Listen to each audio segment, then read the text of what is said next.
Hello, warm welcome to our weekly show, Love Athletics.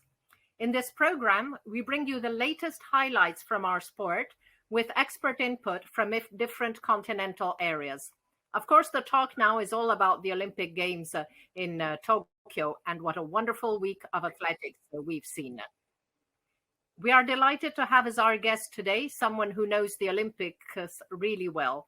London 2012 gold medalist in the 4x400 meter relay, Chris Fireman Brown of the Bahamas.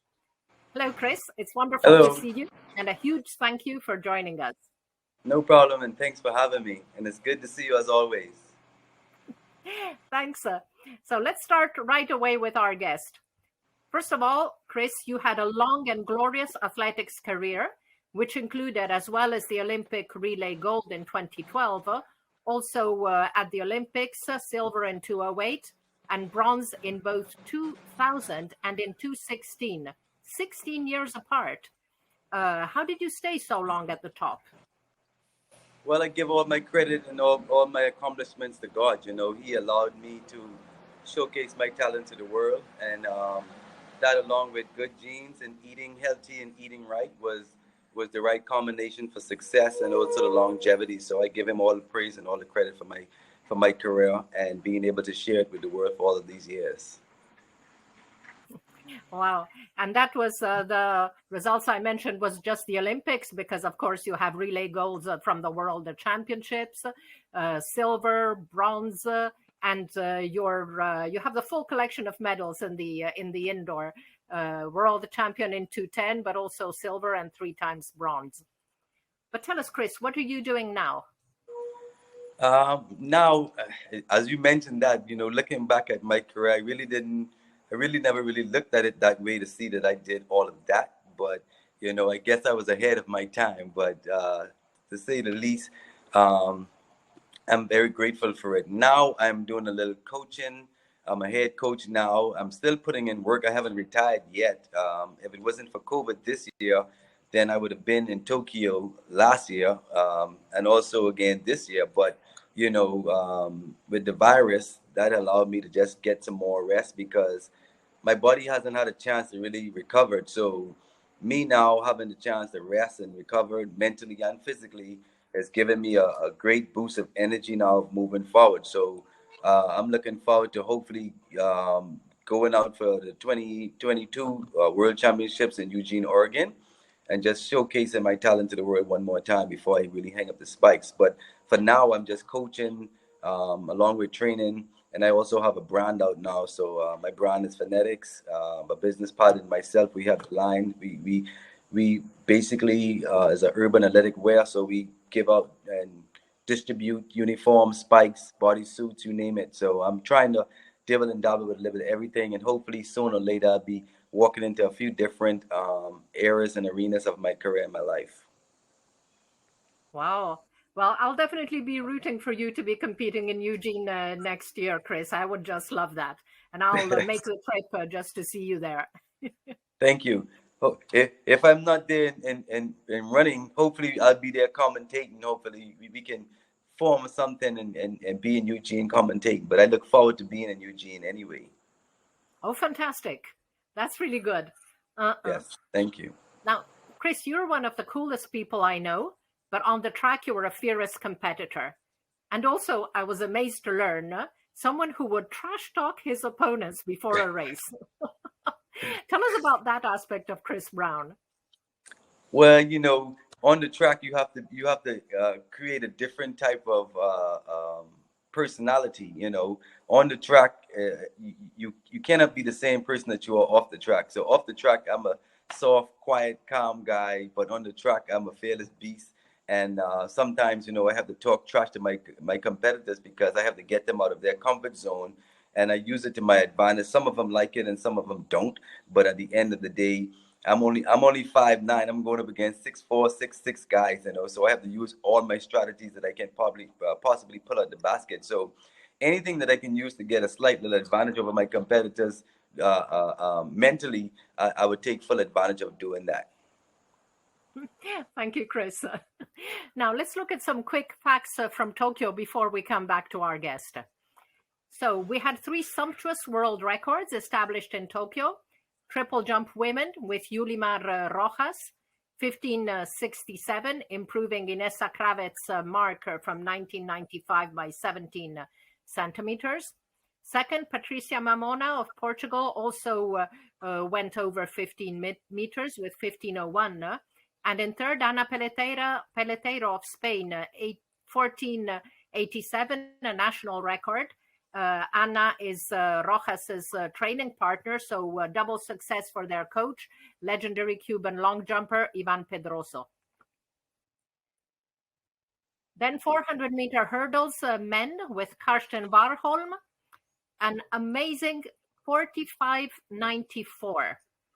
Now, he had improved the 29-year-old record of Kevin Young in Oslo on the 1st of July, improving it from 46:78 to 46:70. But in Tokyo, he ran an amazing time. And Rai Benjamin of the US was also well under the previous record, with Alison Dos Santos in third with an area record. 400 hurdles women. Now, they didn't want to miss out on the fireworks. So Sydney McLaughlin, 51:46, also a huge improvement on the record that she had set earlier this year at the US trials with 51:90. In second place, Dalila Muhammad, also below the previous record. And in third, Femke Boll with an area record of 52:03. So these were events we had spoken about in the previews, and they definitely delivered. We will look at all area records next week in our final recap from the games, but a historic milestone has already been broken. You'll remember last week we mentioned that 99 different countries had already won medals in previous editions of the Olympics. We were hoping for a 100th country with a new one earning medals, and triple jumper Hugues Fabrice Zongo of Burkina Faso delivered, placing third in his event. So let's go back to Tokyo and our guest. So Chris, what are the 3 performances that most impressed you in Tokyo? Well, it was definitely a pleasure to see, world records being broken, watching Sydney McLaughlin, go after the world record in the 400-meter hurdles, and seeing Rojas in the triple jump, 15 meters 67 was amazing, So 2 of those right there alone tops off the top charts, and also, being able to see world records being broken in an empty stadium was huge. And also, watching my teammates win gold, for me, even though they didn't break a world record, but just watching Shawnee and Steven win gold in the same event that I participate in was huge, because you're participating in a stadium it's empty, so that has to come, and that requires a different type of mental to be able to go out there and compete at that level and still be focused and still be ready to compete against the best in the world. Most people really don't know what it takes to actually be out there, but to be out there with a stadium that's empty, we're not used to that. I mean, I'm certainly not used to it, so I can imagine what it feels like for the new generation that's coming up, having to compete with this. So imagine what will happen in Eugene next year when the stadium is filled to the capacity. So I'm looking forward to it, and I'm excited. And like I said, whether I'm competing or just watching, it's going to be an exciting moment. And how many world records are going to go again next year? So it's going to be a good season next year, and hopefully the virus is gone by then. So we can definitely look forward to fireworks going on and some more world records being broken, because it seems to me like every major competition there's a world record. I've never seen this many world records being broken before. So, like they say, records are meant to be broken. So I'm excited. The future looks bright for athletics. Thanks, Chris. No, it's really interesting that you point out exactly these amazing performances. They were achieved in an empty stadium, and it's not easy to be motivated to have that additional adrenaline kick to get you to those levels. So these guys deserve even more of our admiration. And Yes. great success for the Bahamas in your 400 meters flat with Shawnee repeating her title. She didn't have to dive this time. I remember in Rio, all the journalists were calling, but is it legal? Can she do it? Of course she can do it. And no, I don't think she did it on purpose. Nobody would be crazy enough to.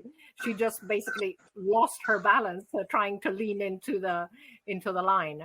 So great that Steve Gardner is up there, and then I can look forward to some relay fireworks from the Bahamas, hopefully next year. Yes, hopefully, this year it didn't work out. A lot of the guys were a little injured, knick-knack, banged up here and there. So, and also, like I said, the virus was stopping a lot of people from actually getting into stadiums and getting prepared for these games. And because of that, everybody was trying to speed their careers up to meet the game time. So a lot of injuries occurred. I'm just grateful that, I had the opportunity for me to make a choice and a decision to opt out. So that was my decision, and I'm just excited and looking forward to next year. A lot of people think that I'm retired, but I'm not retired. My body just needed a break, and so I decided to take the time off. And COVID helped me out by giving me an extra year or two to really prepare my body and my mind mentally and physically. Right, Chris. I'll definitely be looking forward to seeing you back on the track. And with your fierce determination as usual. Thanks so much, Chris. It was lovely to have you on the show, and we should do this again soon. Thank you. Looking forward to it. You enjoy, and like I said, it's always a pleasure to see a beautiful face. I'm looking forward to seeing you in person. It's been a while, so I'm looking forward to seeing you in person. Definitely. Take care. Thank you so much. A big no hug to Faith and the kids. I will definitely do that. You have a good one, and thank you again. Thanks, Chris. So, my special events from the Tokyo Olympics. I had mentioned the 400-meter hurdles and the triple jump for both men and women in the previews, and sure enough, 3 world records were set in these events. However, for me, the truly special event was the men's high jump. A very high-level competition, 6 athletes still jumping at 2:39. 3 of them had cleared 2:37, Barshim, Tamberi, and Nade Sekau, and 3 had passed at that height. Now, we need to go back and remember, Tamberi had torn his ankle ligaments just 3 weeks before the previous Olympics in July 2016. The first surgery didn't go well. He needed to have a second surgery. And then Mutaz had the same injury in July 2018. He didn't jump for the next 11 months, but still managed to win the World Championships at home in Doha on 4th of October 2019. A really inspirational comeback for Tamberi. The 2 are great friends. When Tamberi started jumping again after his accident in 2017, on his second meet, he no-heighted, and he was so depressed, he went to his room and didn't want to see anyone. Mutaz knocked on his door the next morning and would not go away until Jimbo finally opened the door. They spoke, Jimbo cried, and Mutaz found the words to remotivate his friends. Gianmarco Simli encouraged and supported his friend Mutaz after his own career-threatening injury. Those injuries affected their careers and made them who they are today. In Tokyo, on his last attempt at 2:39, Tamberi put on the track as a marker the plaster cast that had held his ankle in 2:16. Mutaz Barshim and Gianmarco Tamberi had clean sheets up to 2:37, clearing each height on their first attempt. After the 2 were left alone at the top of the results sheet in Tokyo with a tie, an official came to ask if they knew the rules for the jump-off. And Mutaz immediately asked, "Can we have 2 golds?" There was no verbal exchange between the 2. A look was enough to agree. And then Tamberi jumped to embrace Barshim. The 2 had shared so much over the years. Neither wanted to take away from the other the joy of being an Olympic champion. As Mutaz tweeted hours later, "What is better than 1 gold? 2. But the excitement was not over for Tamberi, as after his own celebration, the Italy captain moved to the finish line to wait for the end of the 100 meters. 13 minutes after Tamberi's gold, Italy took another one, with Marcel Jacobs' a historic win in the 100-meter men in a European record of 9:80. Once again, Tamberi was celebrating, rushing to embrace Jacobs. A fabulous culmination for an outstanding evening in Tokyo. The worldwide reaction to Barshim Tamberi's shared gold was enthusiastic.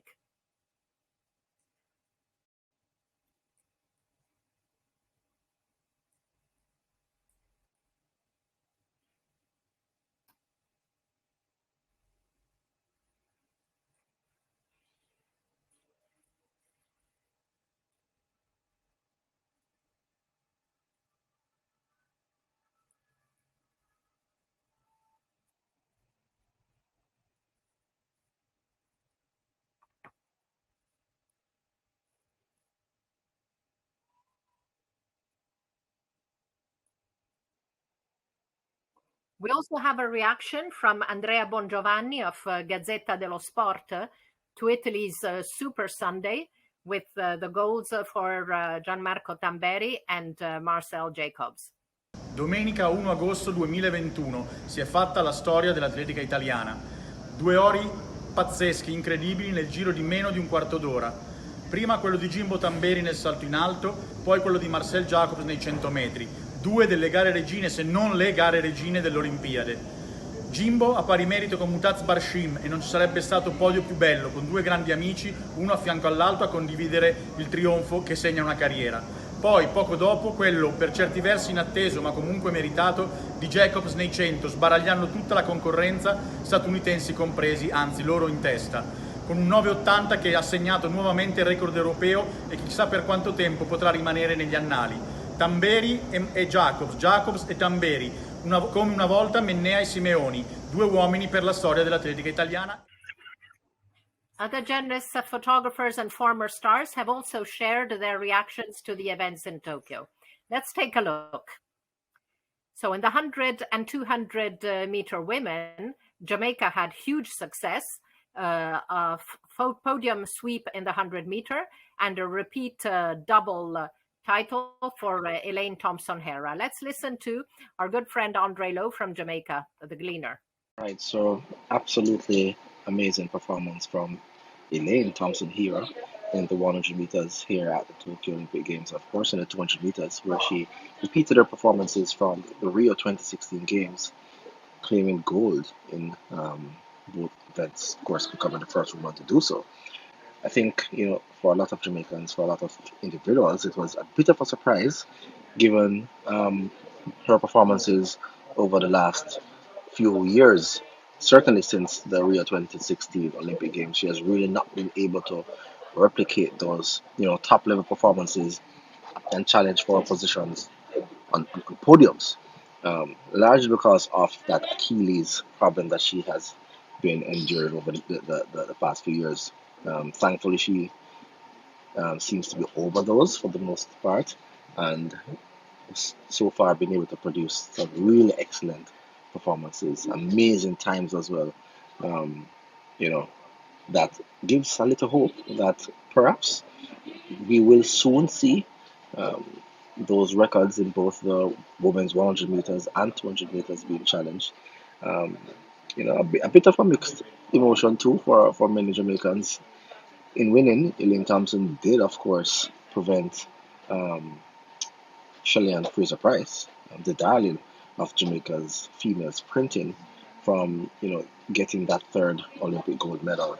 Of course, Shelly did not get on the podium in the 200 meters as well. She's still on 6 Olympic medals. She will not be joining Allyson Felix and Merlin Ottey on 9 Olympic medals at these championships. Very unlikely that she's going to be showing up in Paris in a few years' time. So I think we might have seen the last of Shelly-Ann Fraser-Pryce in individual events at the Olympic Games. Of course, the sprint race to come, but extremely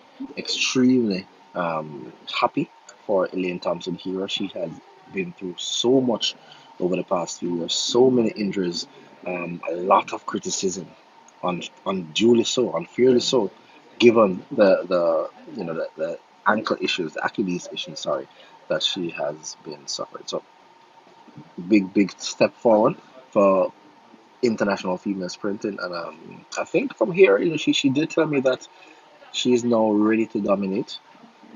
She will certainly get the chance to back-to-back world championships, followed by the Olympic Games in Paris, and then another world championship. So she's certainly at a point where she's ready to take off, and if she can stay fit, it's going to be very, very difficult to beat her over the next 2 years.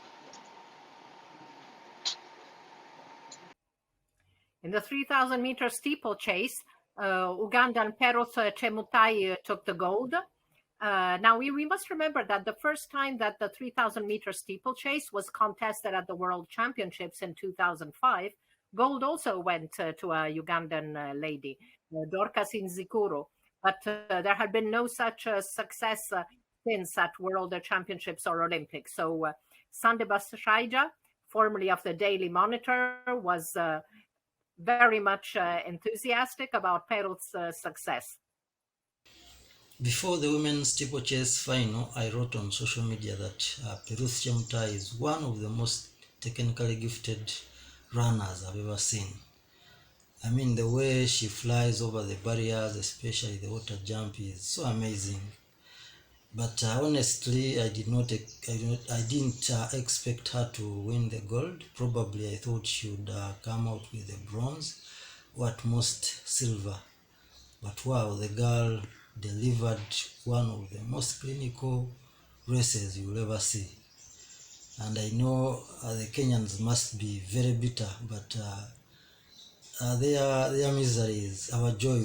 We are celebrating her victory, and we believe she's going to dominate this race for quite a long time if she does not get injuries. Well done, Chemutai, Uganda's first female Olympic medalist. So Kenya and Uganda have a strong, friendly rivalry. So, of course, Ugandan journalists are delighted, and people in general are delighted when they can get one better over their Kenyan cousins. In the 100-meter hurdles, we had a gold first Olympic medal for women from Puerto Rico with Jasmine Camacho Quinn, and she had dominated the season. So let's see what Carlos Uriarte has to say about that victory. Saludos desde Puerto Rico, mi nombre es Carlos Uriarte. El país celebrando en grande el triunfo de Jasmine Camacho Quinn en los 100 metros con valla, con marca olímpica en semifinales, y demostró que en la temporada ha sido la mejor en esta prueba. El pueblo estuvo muy pendiente de la carrera, en las casas, en los negocios, y tan pronto ganó la medalla, fue pura celebración. Además, cuando ella fue a celebrar, ella fue a recoger su medalla, subió sumamente elegante, con una flor de maga, una de las flores endémicas de Puerto Rico. Pero también estamos contentos porque el Caribe ha tenido una actuación muy importante en el atletismo de los Juegos Olímpicos, y el triunfo de Puerto Rico y del Caribe es el triunfo de todos. In the triple jump women, of course, Yulimar Rojas not only won gold, but she set a world record. And Eomar Eza from Venezuela has this to share with us. ¿Qué significa la medalla de oro de Yulimar Rojas con récord mundial para Venezuela? Significa tener a la atleta más dominadora, la venezolana que ha sido más dominadora de todos los tiempos en su deporte, incluso por encima de históricos karatecas, de históricos beisbolistas, de atletas que han mostrado largas y fructíferas carreras en el deporte y que han dado mucho brillo al deporte venezolano. Nadie había llegado tan lejos como lo ha hecho Yulimar Rojas. En lo personal, para mí es una alegría porque es una atleta a la que he seguido desde que era muy joven, desde que comenzaron los entrenadores y la gente de la federación a señalarme, por ahí viene esta muchacha con tales condiciones, y saber que uno siguió a esta atleta desde sus comienzos, desde que tenía 14 años, es una alegría creo que mucho más grande que los que de repente llegan con ella ya consagrada. Además es un mensaje poderoso en un momento en que Venezuela atraviesa una crisis muy profunda de que sí se puede salir adelante con trabajo y esfuerzo. Yes, this must be especially emotional for Eomar, because as she says, she's been following Yulimar's career for a while. And when Yulimar won her first World Indoor Championship in Portland, she wasn't well known on the world scene. But Eomar had written a very good detailed biography, which we were able to distribute with the media to help them know something about this young star. 10,000 meter men. Next, we have Haile Exaber Adhanom speaking about the return of the gold medal in this event to Ethiopia after the years of domination by Mohamed Farah. Hi, Anna. It's very good to be on your show. My reaction about Salomon Baraga's 10,000 meter victory is very emotional. I was so excited for two reasons. One, because historically 10,000 meters are very attached to Ethiopian athletics, but for the past couple of Olympics we were not winning it, so Salomon victory means coming back home. And another one is because of the power of the sport, the power of victory. Salomon's victory is bringing the whole nation together. So I'm very happy about those two reasons. Thank you so much. Yes, both Eomar and Haile Exaber underlined the importance of sport as a unifying factor. Both Venezuela and Ethiopia are going through a difficult moment. So these success in sport really helps unite the country.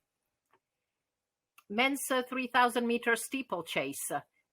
Victory for El Bakali of Morocco, the first steeplechase not won by Kenya, except the editions of the games where the country had boycotted, and the first Olympic gold for Morocco since the double triumph of Hicham El Guerrouj in Athens 2004.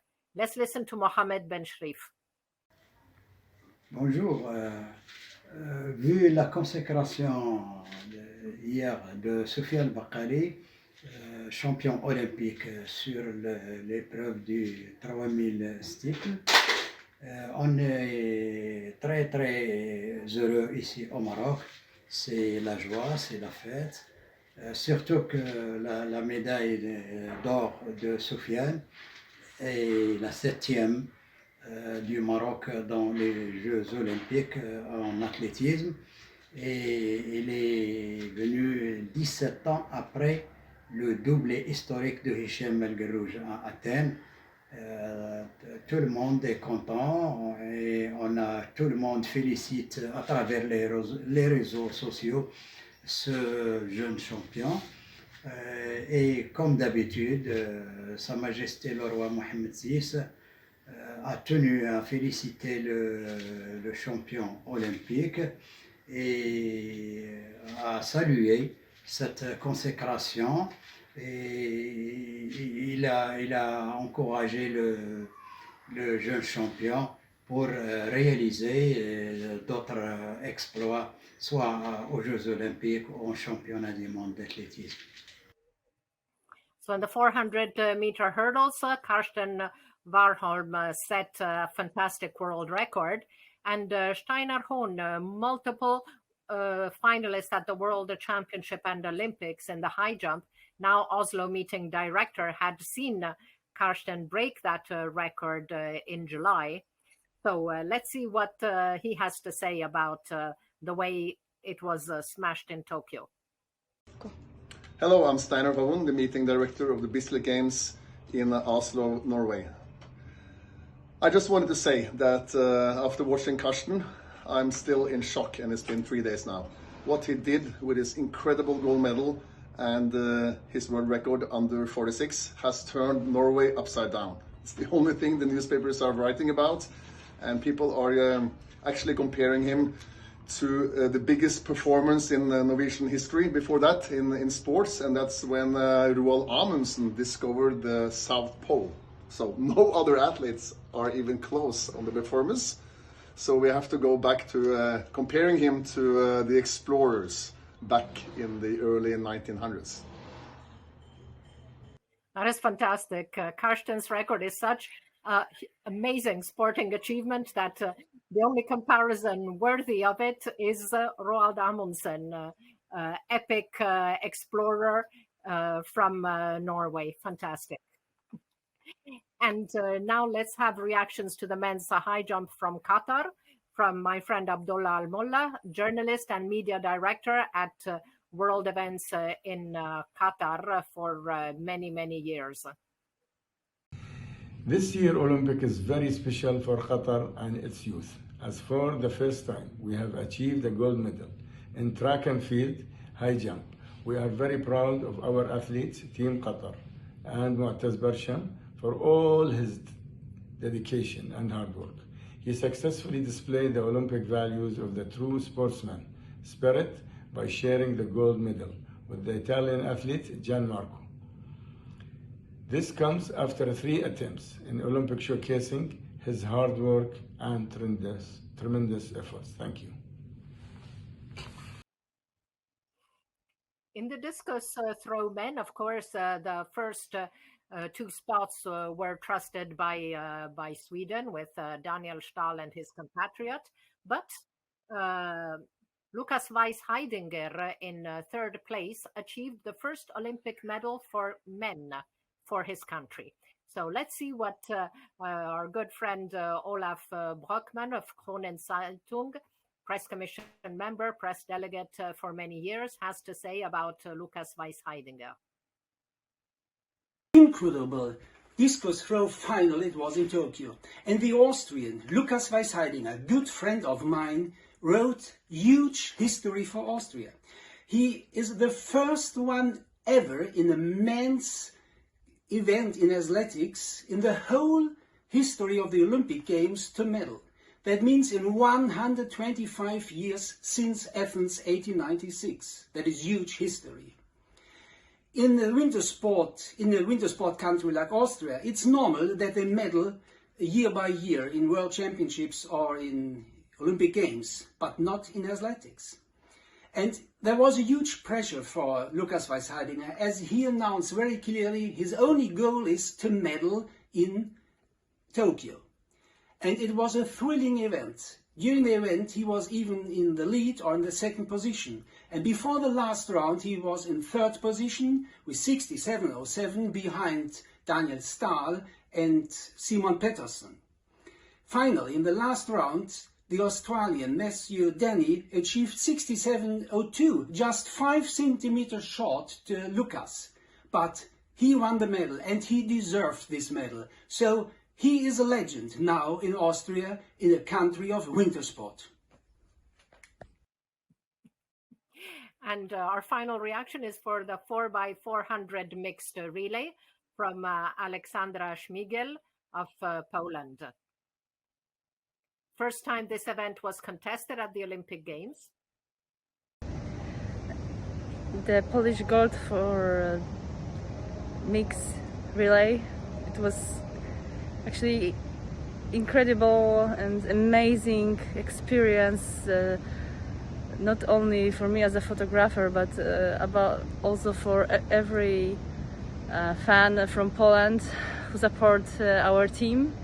We've been waiting 42 years for medal in the athletics, in the running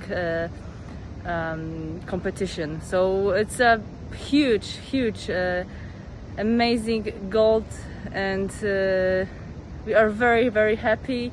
When I've been doing photos, I've been crying and I've been scared that photos will be not good enough, but everything went fine, and yeah, it was amazing experience. That was fantastic to hear. Poland is a very successful country in athletics, and they've been doing very, very well in Tokyo. But it's true that recently their successes were mostly in field events. And the last time Poland had won a medal on the track was the relay back in Moscow, 1980. So it's great to see the reactions and emotions of media professionals and former stars, and hearing Alexandra, a photographer and a runner herself. She was the second fastest woman in the media race in Doha in 2019. Tell us how she was crying as she took pictures of the Polish mixed relay. Is so sweet. And it just shows that many people working in the sport truly love athletics. So finally, we have a video interview with Yulimar Rojas following her Tokyo triumph, which was shared by her management. Let's listen to it. Yulimar Rojas, la primera mujer medallista de oro para el país, campeona olímpica, récord mundial, en fin, lo hiciste todo en Tokio. Tus palabras para toda Venezuela. Wow, no tengo palabras. Estoy muy feliz, estoy muy contenta de poder dar este logro a mi país, de poder dar esta medalla y este récord en nombre de Venezuela entera, y qué más que hacerlo aquí en Tokio. Y qué te puedo decir, no hay palabras para describir esta sensación, pero sí sé que soy la mujer ahora más feliz del mundo y sé que tengo mucho que dar, mucho que entregar, y espero que mi país, mi Venezuela, que tanto amo y que cuando estoy fuera extraño tanto, se esté disfrutando toda esta alegría como yo me lo estoy disfrutando. El primer salto y el último, espectaculares. ¿Ya sabía Yulimar Rojas desde que entró al estadio en la tarde que iba por lo que iba? Sí, o sea, yo desde que me levanté sabía que podía ser un gran día. Tenía presente que era la favorita y que no podía fallar. Y bueno, todo ha salido como Dios lo ha planeado, como nosotros lo hemos querido. Y bueno, agradecida enormemente con todas esas personas que me han enviado tantos mensajes.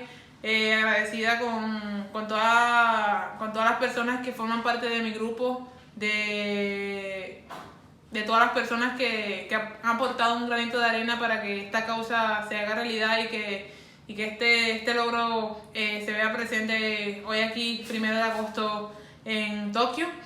Y mira, un sueño hecho realidad, y nada, los invito a seguir soñando, a que luchen por sus sueños, a que no desistan de algo que quieren, de que no tengan límites, porque todo está en tu cabeza, y si anhelas algo, un sueño o una meta, la puedes conseguir si tienes esa determinación de ir a luchar por lo que deseas. ¿Qué viene ahora para Yulimar Rojas? Bueno, tripearme, vacilarme mi medalla, tratar de ir a mi país a estar con mi gente pronto, y bueno, seguir enfocada en mi temporada de 2021, que todavía no acaba. Te voy a decir una palabra y me la vas a definir con las tuyas. Venezuela. Amor, felicidad y alegría en estos momentos. Fantastic, Yulimar. She's always so enthusiastic, so joyful. It's a pleasure to watch. So now we have only 2 days of athletics left at the Olympic Games in Tokyo, Saturday and Sunday. Titles still to be assigned: 10,000 meter women, high jump women, 1,500 meter men, javelin throw men, 4x4 relays for both men and women, and the marathon, men and women. Now, action for next week is pretty calm, as of course the world's best athletes travel back home and enjoy a few days of rest before top athletics action resumes with the under-20 World Championship in Nairobi from 17 to 22 August, and the Diamond League in Eugene on 21 August. So we're now at the end of our show. It was great having a top star like Chris Brown, and I hope you enjoyed it as much as I did.